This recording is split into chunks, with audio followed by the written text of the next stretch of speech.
Welcome to another episode of Heather Ewing, the CRE Rundown, where today you are joined by not one, but two Ewings, and we're doing something a little differently today. In this episode, we're going to put Heather in the hot seat, and then we're going to ask her some questions. Be kind. Oh, we're going to be very nice. And we'll see what she has to say. How are you doing today? I'm doing great, Isaac. I'm really excited for this. I've been looking forward to it. I have no idea what you're going to ask me, so it's fun and exciting. It's an adventure. Well, I've been looking forward to it as well, so we'll see where it goes. So I'd like to start off by asking you, why do you run? I know that's something that you talk about a lot, and it's obviously something you hold very near and dear to your heart. So what drives you to run, and why do you continue doing that? Yeah, definitely. I would say the biggest thing that I love about running and how it entered my life really is kind of a solace within the storm. And with that, I would run little bits when I was younger. And it was actually in 2015 when I got into commercial exclusively, the retail and restaurant sectors, that it was a lot of stress, a lot of demands, a lot of new things, a lot of learning. And with that, I was like, what's a healthy way to offload some of this? And so that's where the running came in. And then I ran, I think it was about 25 half marathons. That's very impressive. Thank you. And then I was like, you know what? You're a little too comfortable, Heather. It's time to up the ante. And then your parents in 2019 were like, Heather, do you want to run a marathon? Because I had ran my very first with your mom. In my late 20s, so advanced 17 years later, 2019. And I was on the fence. I said, let me sleep on this. So I dug deep and I was like, okay, there's some fear in there. It's time to up level, break through it. And that really changed the trajectory. And I think going many years back that it was in my car accident that I just realized how fragile the human body can be and really how strong it can be. And it was that duality that really drove me. And that's why I do see my body as a temple. And with that, the sky is the limit in performance, whether it's mind, body, spirit, they're all interrelated, of just up level it and bring it up. So that's a long answer to that question. Well, that's great. I appreciate it. I think it's really cool to hear how you obviously started with a marathon. You said, no way, but you were open to coming back to it and trying it again. And I think that was a great decision for you. Thank you. I agree too, because I could not imagine not having it in my life. It's such a part of me, and it's a great way. I call it a moving meditation, really, that it's connecting with myself. People would joke, what are you running from? I get that one a lot too. Yeah. Here's the thing. For those that don't run, it's actually running to. Because you really connect with your truest aspect of self. You connect with those old stories of it's too hard, it's this or that, or I don't have the capability for this, or whatever it might be. It might be some of the old garbage that we hold on to from childhood and everything else. But it really does break barriers, and it really brings you to your truest self. That's great. Thank you. Yeah. And so continuing off of that topic, then, another thing that you and I talk often about is how running transfers directly into commercial real estate, and how that mindset is the same whether you're running or you're working on a deal. Could you explain a little bit how that works? Yeah, that's a great question. And it's a common thread, something I really feel like the two are interwoven. And with that, with marathoning, it's seeing the big picture, and then it's breaking it down into actionable steps, both from a monthly to a daily or for a race. And with that, there's going to be days where you're feeling strong. You can go with the wind. Other days, you're going to feel like you've never ran. Kind of like with some of this 90-degree weather we've had. Yes. And it's really staying true to the goal, the path. Sometimes you do have to tweak and adjust. Maybe something's bothering you in a leg, a hip, or something. So it's giving it that immediate attention. Maybe you need to do some foam rolling, something else, additional stretching. shift how you're stepping, how you're pushing off, different things of that nature. But all of those components go into commercial real estate because deals take months or years. And with that, it's seeing the big picture. This is the goal. This is your client. This is what we're doing with a development or a deal.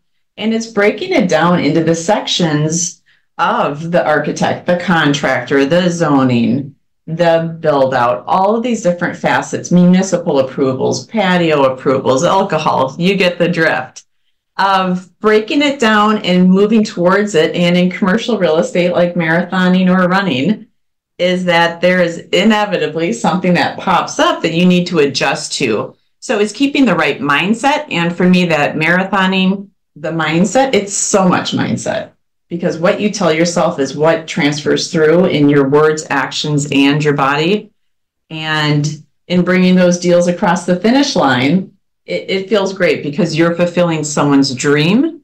You're helping them in the process. Maybe it's their third store, maybe it's their first, maybe it's a national group that I'm bringing to Southern Wisconsin. And that's really exciting too, is utilizing all that different knowledge and mindset makes or breaks people. You see a lot of talented people, whether they're in commercial real estate, any career arena, running, you name it. If the mind's not right, the rest is going to fall apart and you're going to have short-term wins, not a long-term win, which is what you need. Thank you. And I agree within the training plan as well. Obviously, you have months in advance, like you said, before a race, just how a deal goes on for months. So you really have to be able to avoid thinking too much about momentary setbacks, like maybe a small injury or maybe somebody is being difficult while you're trying to work with them. But you get over those small hurdles and you keep going towards the real goal. Exactly. And like you said, it's focusing on solutions, not the problems, because there's endless problems and that's just a way of life, career, anything in life, right? And going back to the running again, we're in Wisconsin. We have icy, cold winters. I'm not a fan of cold. I turn this beautiful hue of purple in the wintertime. So do I. Yeah, it's the beauty of being a Ewing. But it's, again, you're really reaffirming your why for every run, so that if it's a slower day, you're kind of reaffirming that you're rejuvenating, you're taking care, those slow miles add up and are just as important as the days of speed workouts and some of these other things. And in the commercial real estate deals and brokerage, it's, again, you'll have weather components that do affect properties, ice, unforeseen issues with storms, surprise insurance, doubling and things of that nature. So it really helps you to focus on the win and putting it in a positive light so that you can serve everyone. Exactly. And so that you can do the best the best job that you possibly can. Exactly. It's overcoming those little road bumps and you're back in. Exactly. Yep. So moving forward then, I know you live by the saying, live fully. I do. A very good one, I'd like to add. Thank you. Where did that come from and why is that something that you stand by? Yeah, but you have some real doozies, good ones. Doesn't surprise me.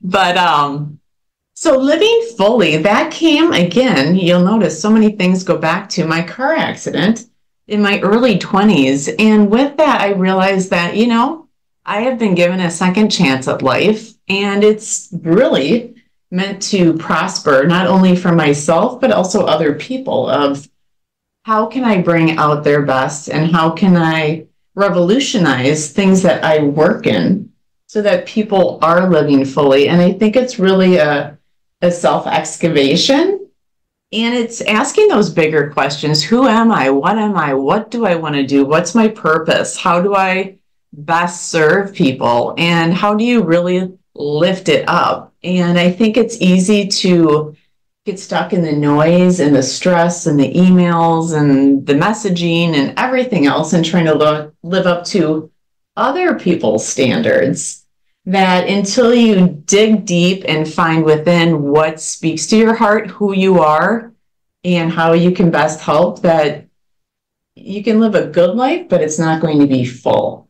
So it's self-excavation, and really, I love performing at my best. And it's one of those, it's always a moving target. Some days we feel like, woo, that was tough. Other days, like, nailed it. So it's all part of that. And again, life is interwoven. We don't live in silos. So it's putting it all together and living fully through career, through fitness, running, loved ones, friends, everyone else. So live fully. Bringing your entire life together and doing what you can to the best of your ability. Very succinct and perfect. We know who the long-winded one is here. Well, you also have a lot of good information to share, so there's nothing wrong with laying it out for everyone. Thank you. So I guess we'll do a little 180 here and maybe take a step back, do something a little less serious. Okay. Do you have any interesting stories of a run where you thought, wow, I never expected that to happen, or that went terribly wrong? Anything along those lines? I've had a few of those. I think one was, it was like a lake loop, and it was just a storm that seemed to come out of nowhere. And it was just relentless and just raining so hard through the entire thing. And that's where, again, like the mindset of like, you love this, I got this. But it was also just kind of fun. It reminded me of when I was little and jumping in, you know, the water and making a mess of things. So it was just very freeing and something almost silly. And it was fun. So I'd say that one pops out. That's good. And that's another thing that I enjoy about running myself, is that it gives you a lot of time to think and reflect on yourself, maybe remember something that happened in the past or imagine your future as well. Yeah, and definitely. It just gives you that time where there's nothing else going on, nothing that you need to focus on or that distracts you, so you can really focus in on what you're thinking about. Yeah, that's so true. It's I think too, that's where I get some of my greatest epiphanies and just different ideas for different deals or fun things to do, or where to run the next marathon, what country, which always a good question. Yes. So yeah, it's great for that. I agree. Yeah. All right. Well, I think that this has been a very good conversation, and I really enjoyed hearing some of your insights and what you've had to say. Thank you for talking with me. Well, of course, Isaac, and thank you so much for being gentle and kind on this, which I knew.